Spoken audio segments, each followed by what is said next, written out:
Welcome to the Warship Tactics podcast, episode 62, Finding Your World of Warships Trinity. I'm your host, Maddminister. In the Warship Tactics podcast, I discuss tactics and tips to help you improve your World of Warships gameplay. Now let's jump into the action. So what am I talking about? Finding your World of Warships Trinity. Well, what is a Trinity? It's a three-sided thing, triangle or whatnot, but in video games, when we're talking Trinity, usually we're talking about the healer tank DPS Trinity of, say, World of Warcraft, as some of you may know, but it's not just limited to that game. Any game that has a group of players that runs in, does some kind of boss fight, or does some questing where the enemies are stronger than what one person can handle, you got to usually have the character out front, the class of character that absorbs damage from the enemies, that takes their aggression, focuses and fire on them because they have the ability to absorb damage, to mitigate damage, but they don't really do a lot of damage themselves. So for them to be able to accomplish those tasks, you need a DPS class of character, one that does a high amount of damage, but doesn't have the damage mitigation skills or survivability of the tank. And then to keep the tank alive and the DPS alive, you need the third leg, which is the healing class. That doesn't do direct damage for the most part. Sometimes they do in some games, but they're the ones that are mostly focusing on healing the tank, the focus of the enemy, and then the DPS players if they need be. And that creates the Trinity. Sometimes referred to as the Holy Trinity. I mean, Trinity it comes from other meanings, but I'm just looking at it from the point of view of a video game. And you have to make a decision in video games in general of what kind of class of character or class of ship or class of vehicle or what job or what mode that you're going to take in a group of players, be it 2, 3, 20, 25, 40, or in the case of World of Warships 12 to 15, or 7 or 3 in a division, what class, what part of that triangle you're gonna put yourself into. That's the big Trinity. A good example of that in World of Warships is the battleship, cruiser, destroyer. In that you have the tank, you have the DPS, and I wouldn't say you have a healer, but you have a specialized DPS class in there that's kind of like a rogue type character in other games, referencing World of Warcraft game, one that can sneak around and not be seen until they want to be seen, and then it's like an ambush. That's the destroyer. But that's the big picture. So when you're doing a division in World of Warcraft, maybe you want to build your divisions around that, a Trinity like that. Not specifically like that. Yeah, you can go aircraft carrier, anti-aircraft build cruiser, anti-aircraft capable, destroyer, or anti-aircraft capable battleship. That Trinity will also work because you having that aircraft carrier in your division will guarantee that you're going to see an aircraft carrier on the enemy team. Therefore, the anti-aircraft builds come into effect. That is a pretty decent Trinity. An example of a Trinity at that level that's probably not as effective as a 3 battleship Trinity where the battleships are all Yamatos. Well, they can't spot for themselves. They're not going to sneak around the map, and they don't have the ability to really mitigate, like if they get into an aircraft carrier battle.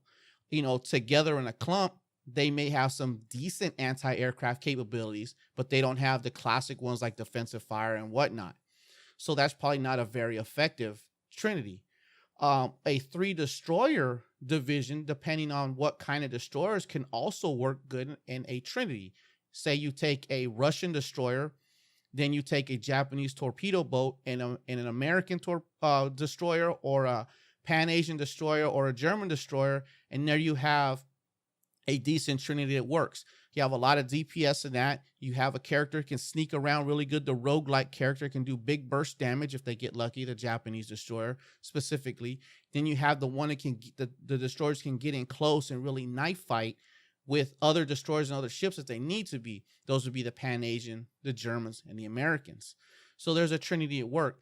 Maybe a Trinity in a destroyers that might not work are all 3 Russian destroyers, or all 3 of them are Japanese destroyers. Those probably they're gonna have weaknesses. The all Japanese one probably is not going to be able to get in the gunfights a lot. They're not going to win a fight against a cruiser if they just have to, like some gunboat destroyers have the capability of doing, unless they land torpedo hits. Those are examples of Trinities at the big level, at the ship level, I should say at the division level. And there's a lot of examples of ones that will work and ones that don't work. You should probably stay away from, 3 German battleships. You should probably stay away from 3 American cruisers, because you're going to have an issue with not having sustained staying power, and also your long range gunnery is going to suffer and things like that. Although 3 radars can work out pretty good, but to a certain degree, not going to really be able to spot for each other.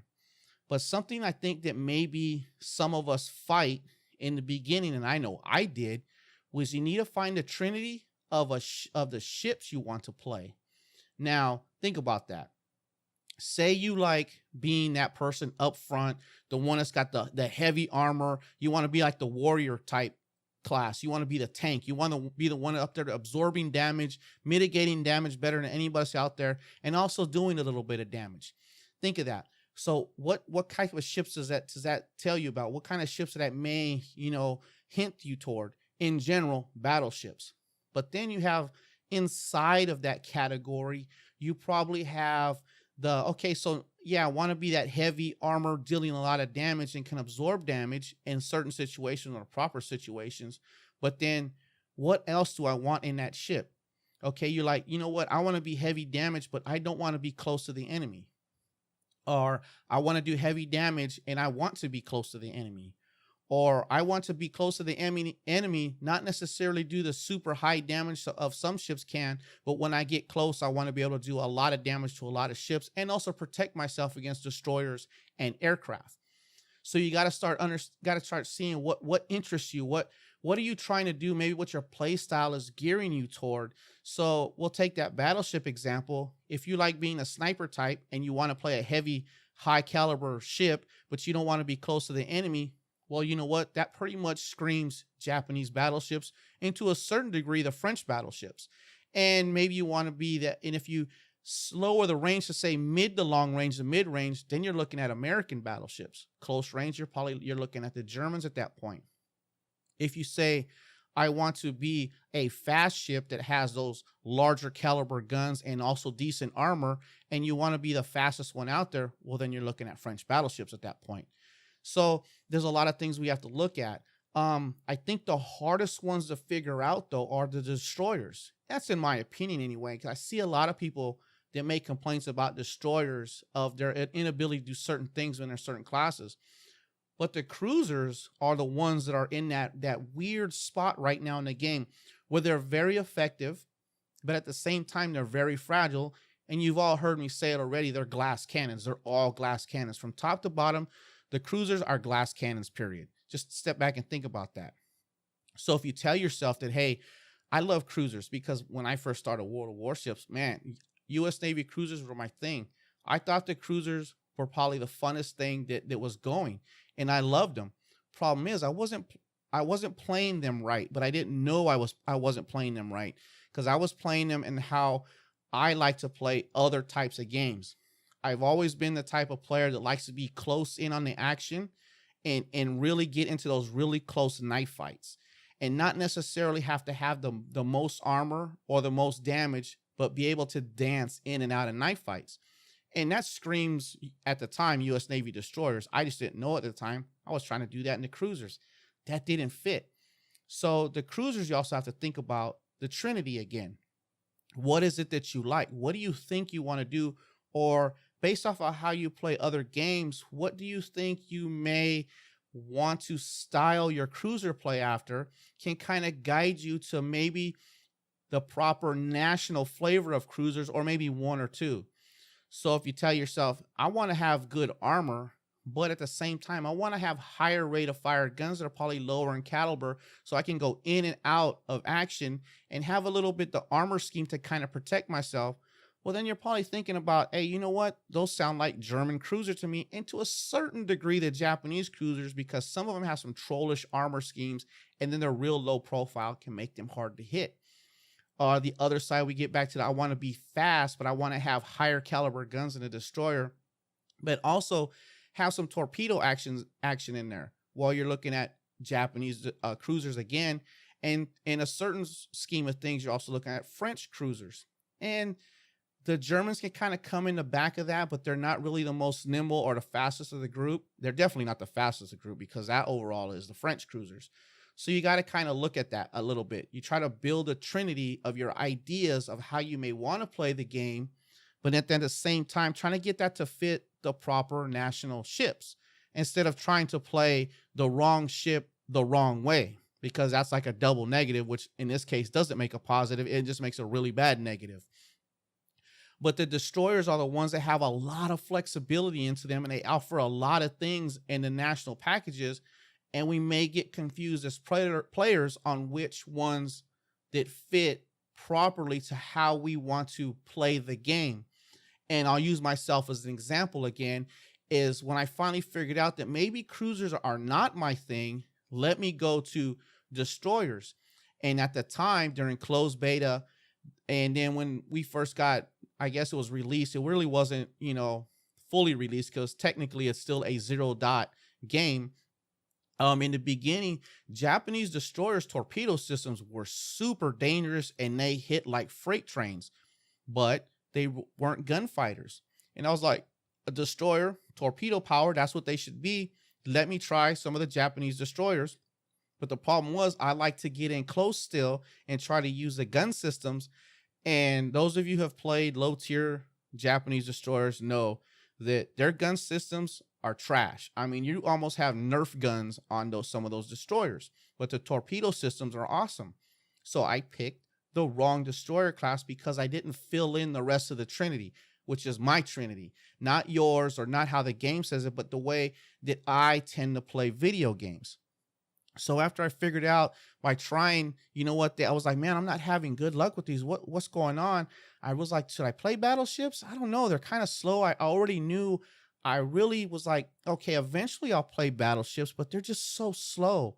I like to move around more. I need to find a ship that kind of fits better. And at the time, it's kind of still now in the early tiers, the U.S. Navy destroyers torpedo systems are not very useful because they're short range. You can't stealth torp with them until you get to the Benson, and for crying out loud at tier 8. But they are really good close-in knife fighters, and because they're close-in knife fighters, guess what? You bring the torpedo systems into the mix, and they weren't at the time, and they still aren't as effective as the Japanese destroyers. Now, I'm talking currently, although there's other destroyer classes. This is back right after closed beta when you had the Japanese and you had the Americans. So I was like, I didn't realize that those torpedo systems could actually come into play when playing those ships the way they were supposed to be played. And those of you just listening to this on a podcast and are not going to watch the video, I just did the air quotes as supposed to be played, because we can all play a ship in different ways and not fit their classic term, but we just make them work. But my point is that once I realized that, man, these U.S. Navy destroyers, they got these fast turning guns, high rate of fire. They turn pretty good.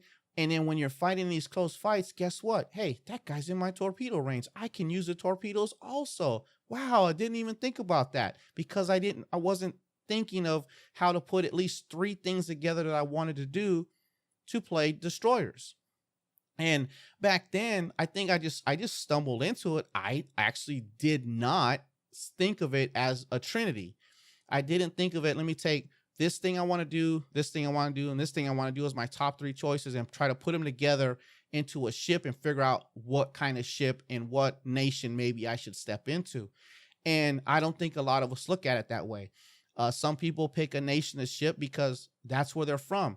Be it you're from the US, or maybe you're from England, from Britain, or maybe you're German, or maybe you just have a lot of respect for a certain navy in the world, or certain ships because they're famous, and to get to them you have to go down a certain ship line, something in particular like the Bismarck, the Scharnhorst, things like that. Maybe you didn't want to play German battleships, but you know what? I think it'd be cool to take the Scharnhorst out in a battle. I think it'd be cool to take the Bismarck out in a battle. So, man, I gotta play the German battleship line just because it's a national flavor.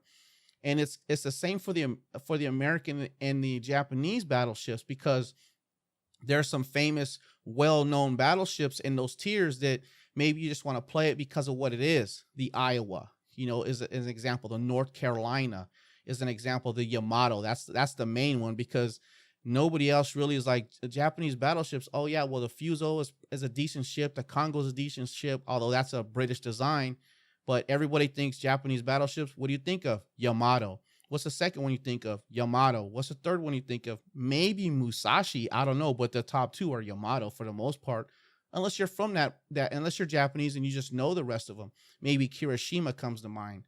But for the rest of us who are just kind of like, you know what? I want to play a ship or a nation or a class based on my natural tendencies in video games.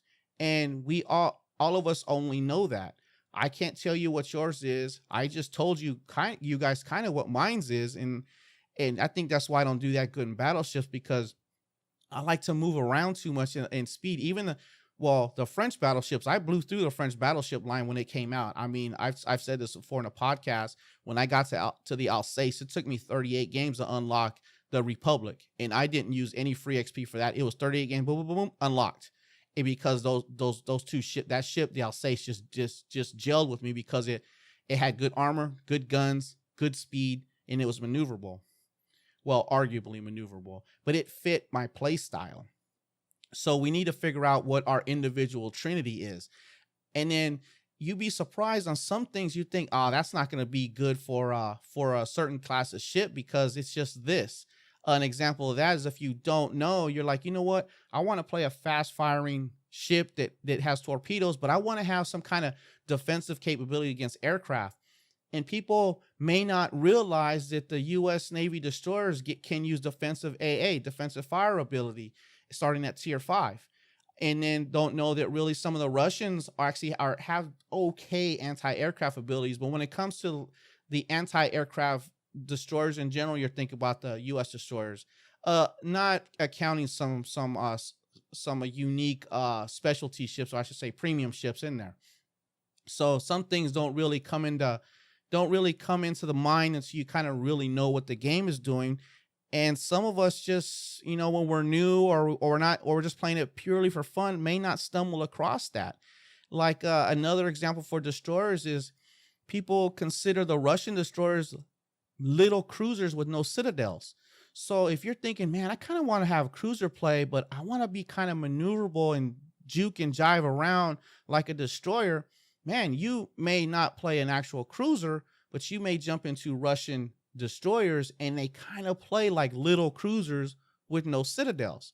They have very good guns. They have really good range for destroyers, and they're accurate because they're high velocity, low arc guns. Yeah, they have bad surface detection ranges, but you wanted to play a cruiser anyway. But the Russian destroyer may have fit that mold, so who cares about the surface detection range at that point, because that wasn't in your Trinity. So we kind of have to think about that. So, and that doesn't just go for, I talk a lot about destroyers because I'm a destroyer main, but it goes with the cruisers also. I mean, some of you heard me say on my live stream, man, I wish I was in my Fiji in this game because I could play my Fiji like a big destroyer. And I do sometime in games where there's only one destroyer on each side, because I'm so comfortable with the Fiji, it kind of plays like a giant destroyer with a citadel. And if you understand that, you can make it work. I make it work like that. I have some good results in my Fiji playing it like a big destroyer that hunts other destroyers. So a little kind of a weird flavor of a Trinity there is a lightly armored cruiser, high rate of fire with smoke. That's a Royal Navy cruiser. But if you take the high rate of fire, or if you take if you go smoke, high rate of fire, but then you're like, you know what? I don't really want to be in a destroyer. I want something a little bigger. Well, the next thing up is a cruiser. And then who has smoke, high rate of fire? Yeah, exactly. Royal Navy cruisers. And they work really good as anti-destroyer cruisers. So those are what we probably need to think of instead of trying to shoehorn a ship into a role it's not supposed to be in. And lately, I've been seeing a lot of that in my streams. I've been seeing some of that in the forums of people complaining about, oh, this ship is terrible at this ship is terrible at that. And some of it recently has been, I've noticed a lot of people complaining about I think it was two of my streams ago. I was in a tier 5 game and there was an Omaha and an enemy team going, the Omaha, okay, the Omaha is not very good to begin with, but they're complaining, oh, these torpedoes are trash. These torpedoes are useless. Why are they even on this ship? You can't even use them. Why are they here? Every time I try to use them, I get killed. The Omaha torpedoes are like 5.4 kilometer base range, and they're just purely, self-defense weapons. You should never try to maneuver, and I shouldn't say never. 99% of the time, you shouldn't be trying to maneuver your Omaha to use its torpedoes. That shouldn't be in its Trinity. That person was trying to do something with the ship that it really wasn't designed to do with that weapon system. It wasn't really offensive. It was more just purely defensive, and oh my, I got something right on top of me. And I've seen a lot of that lately. I've seen people even complaining now that the new torpedoes on the Zao now, complaining about those. You know, they're like, wait a minute, first of all, the torpedoes that Zao had were just fine. Now that the ship is even better because it plays like a giant destroyer if you're trying to set up the torpedoes, because you can stealth torp in a Zao. That's crazy. A tier 10 cruiser can stealth torp. And the Zao is a dangerous cruiser to get close to if you're in a destroyer. So if you think about these things, if your Trinity involves that, you have to look down the line. No, you just can't look at the tier 4, tier 5, tier 6 ships. No, you have to look at the tier 10 to see what you're going to get to eventually, because that's the one you're going to end up with. Yeah, you're going to find ones here and there in there that you're going to keep. The key one that comes to mind if we're talking Imperial Japanese Navy cruisers is you're going to keep the tier 8 Mogami, because the Mogami Mami has 15 155 millimeter main battery rifles and can lay the hurt on everything. But if you're playing the Imperial Japanese cruiser line, ultimately you're looking at the Zao. So, and it's the same for every other ship. I've seen lately weird things, like I've seen Kurfürst, Grosse Kurfürst, and playing as snipers. We're like, are you kidding me right now?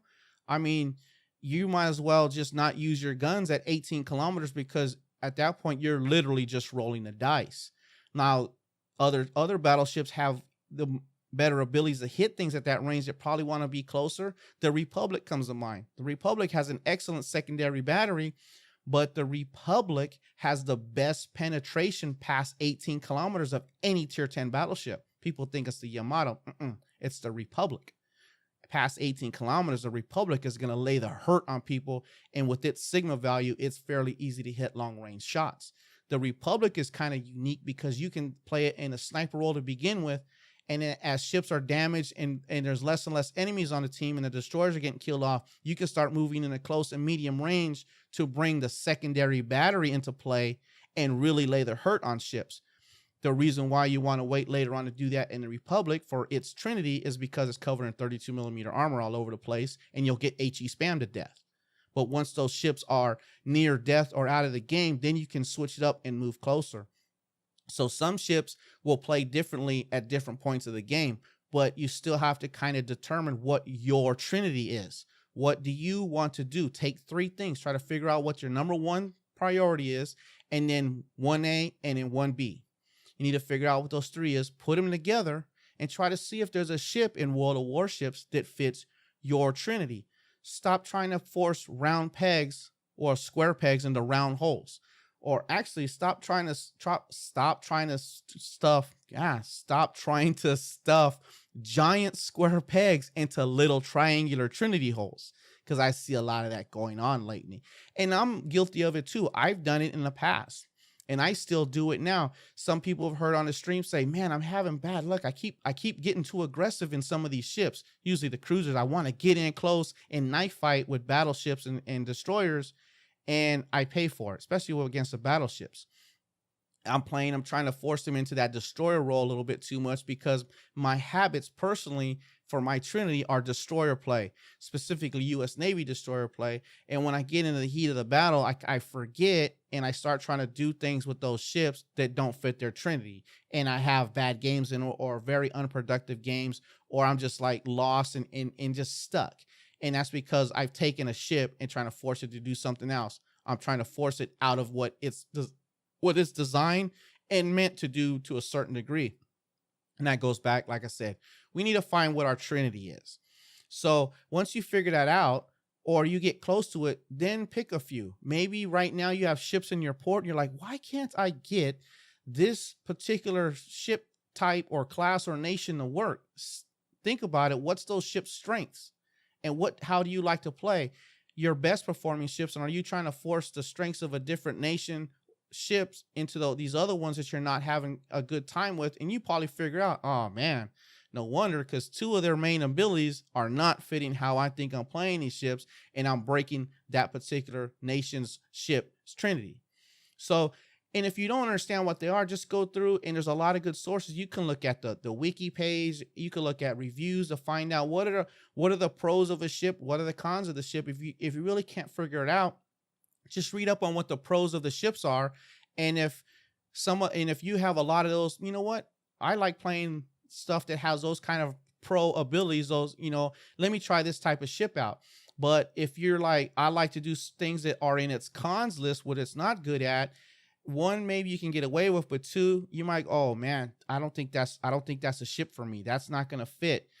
And not to say later on that you become a skilled enough player to be able to switch up as you jump from ship type and nation, around, which I'm working on myself, trying to get that way with the cruisers and the battleships, and try to get away from running back to mama and my destroyer habits all the time when I get into trouble.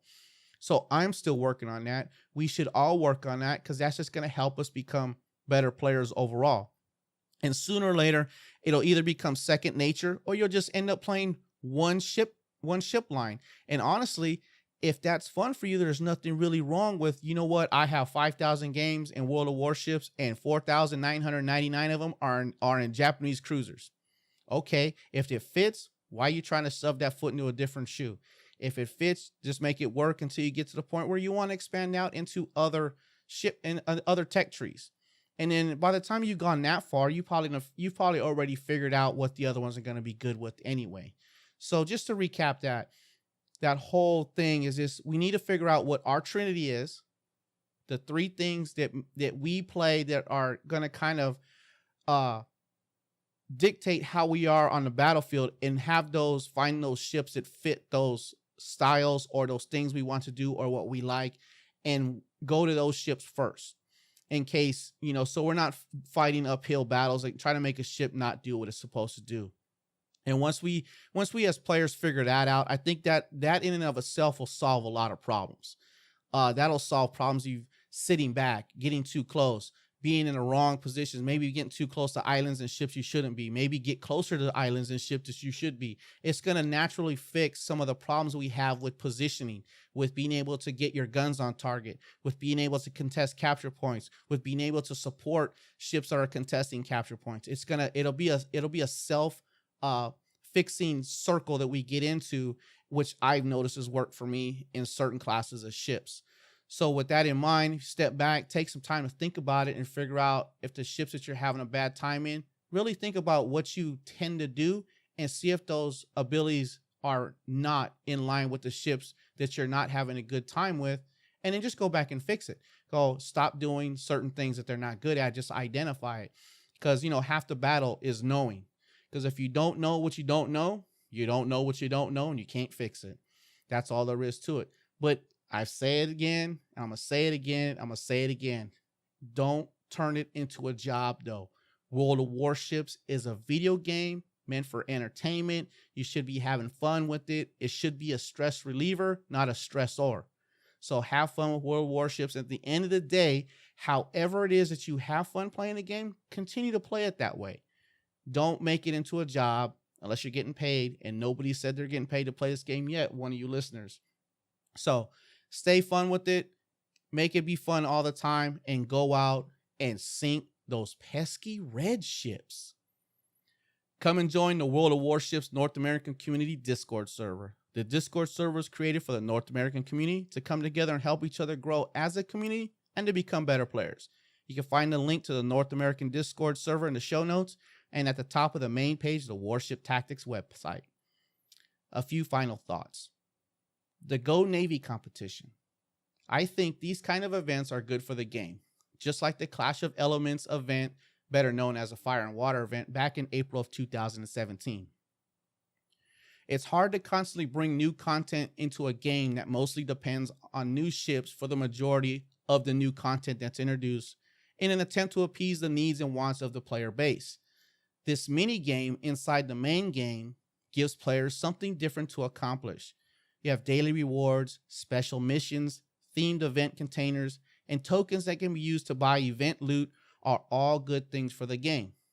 The entry level is low, and that makes it inclusive as opposed to exclusive like some other things in the games can be. The Go Navy event is the capstone event of the introduction of the U.S. Navy light cruisers, the first night operation, and the introduction to the arsenal. In my opinion, these kinds of events are good for the game when introducing major content changes. My only concern is the possibility of reward power creep in future events. This feeds the need for bigger and better faster that could cause problems down the road. I hope Wargaming recognizes this possibility. They already keep pushing the line with new ships. Let's hope for the best. My Facebook live streams are quickly becoming popular with a core group of listeners, and I appreciate that. Now I ask you to give some input for themes in future live streams. Examples are only Imperial Japanese Navy ships, or Tier 5 battleships only, or ARP ships only. Leave suggestions on any of the live stream video comment section.